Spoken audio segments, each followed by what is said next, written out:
Hello everyone, मैं हूं doctor Rakesh Shah, physiotherapist from doctor Rakesh physiotherapy clinic Khatona. इस वीडियो में चर्चा करेंगे ऑस्टियोआर्थराइटिस यानी कि नी पेन का सिम्टम्स और इसके बेस्ट एक्सरसाइज के बारे में। जो एक्सरसाइज इस वीडियो में बताया जा रहा है वो एक्सरसाइज हर एक पेशेंट कर सकते हैं जिनको घुटना में तकलीफ है या दर्द है या सूजन रहता है। बाकी हर एक पेशेंट के लिए अलग अलग प्रकार की एक्सरसाइज प्लानिंग किया जाता है, बट ये नॉर्मल एक्सरसाइज है जो सभी पेशेंट कर सकते हैं जिनको घुटना में दर्द है, जिनको ऑस्टियोआर्थराइटिस या गठिया की शिकायत है। तो अब जानते हैं पहले इस वीडियो में कि जो ऑस्टियोआर्थराइटिस होता है उसका सिम्टम्स क्या सब होता है।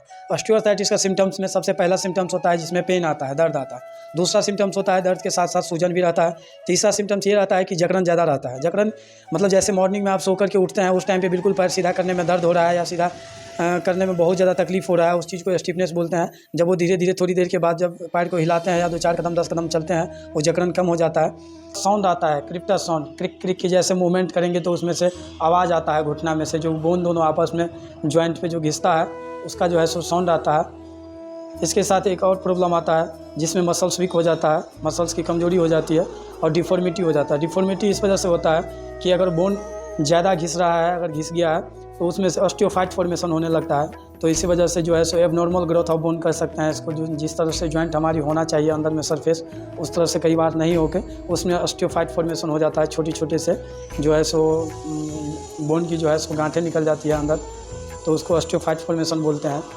अब जानते हैं घुटना दर्द में कौन कौन सी एक्सरसाइज करना चाहिए। ये पहला एक्सरसाइज है। एक्सरसाइज बिल्कुल आपको बारी बारी से करना है। पहला एक्सरसाइज में आप इस तरह का कोई फोम ले लेंगे या गोल पिलो ले लेंगे या रोलर ले लेंगे, उसको घुटने के नीचे इस तरह से लगा लेंगे। इस तरह से लगाने के बाद थाई पूरी तरह से इसके ऊपर रेस्ट में होना चाहिए और एंकल पूरी तरह से बेड पे, और धीरे धीरे अपने पैर को ऊपर उठाएंगे। पैर को ऊपर उठाने के बाद पंजा को अपनी तरफ खींच लेना है इस तरह से, और पंजा को खींच के 5 सेकेंड का होल्ड करना है। कम डाउन 5 4 3 2 1 और धीरे धीरे से नीचे कर लेना है। ये एक्सरसाइज 2 स्टेप में किया जा रहा है। पहले पैर को पूरी तरह से ऊपर करना है, दूसरा पंजा को अपनी तरफ खींच के रखना है और 5 सेकेंड के लिए होल्ड करना है। इस एक्सरसाइज को आप 10 से 15 रिपीटेशन तक ज़रूर करें। इससे क्या होगा, क्वाड्रिसेप्स मसल्स जो है हमारी एक्टिव हो जाएगी और आपका मसल्स स्ट्रेंथन हो जाएगा, मसल्स में कैपेसिटी बढ़ जाएगा, मतलब ताकत बढ़ जाएगा, जिसके वजह से आपको दर्द कम होगा और चलने में या कोई भी एक्टिविटी करने में मदद मिलेगी। ये सेकेंड एक्सरसाइज है। इस एक्सरसाइज के लिए एक रोल लेना है। इस तरह से कोई टावल को आप रोल कर दीजिए या चादर को रोल कर दीजिए और बिल्कुल रोल करने के बाद इसको घुटने के नीचे लगाइए इस तरह से, और लगाने के बाद आप नीचे प्रेस कीजिए। इसमें ध्यान ये रखना है कि एड़ी बेड से ऊपर ना उठे, एड़ी बिल्कुल रेस्ट में होना चाहिए, और इसको आप नीचे प्रेस करेंगे घुटना से प्रेस करने के बाद इसको 5 सेकेंड तक होल्ड करना है।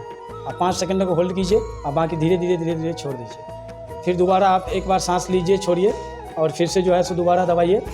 दोबारा दबाने में फिर से जो है सो 5 सेकेंड के लिए होल्ड कीजिए और फिर धीरे धीरे छोड़ दीजिए। एक टाइम पे 15 से 20 रिपीटेशन के लिए इस एक्सरसाइज को परफॉर्म करना है।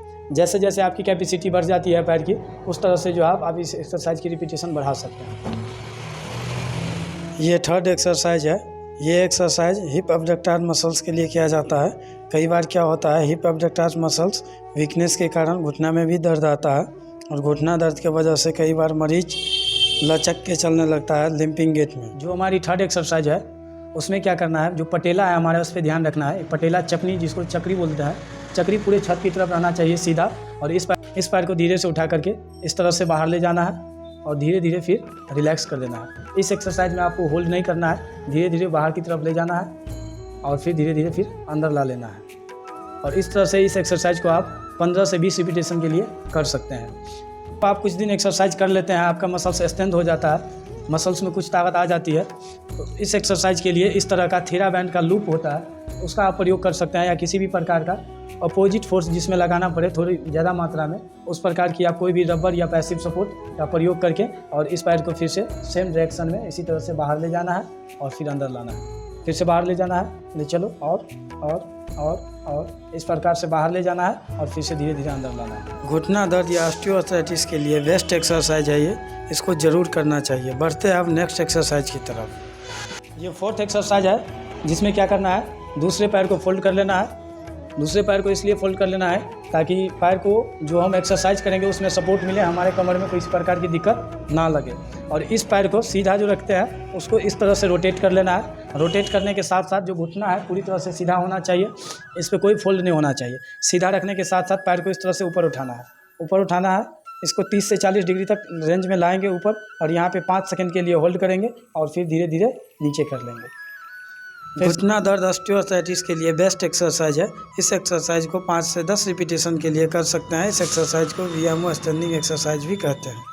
फिफ्थ एक्सरसाइज यह एक स्ट्रेचिंग एक्सरसाइज है जिसमें पैरों को मोड़ना है। मोड़ने के साथ साथ पैर को ऊपर उठाना है और हाथ से पकड़ के पैरों को लॉक कर लेना है, बिल्कुल इस प्रकार से।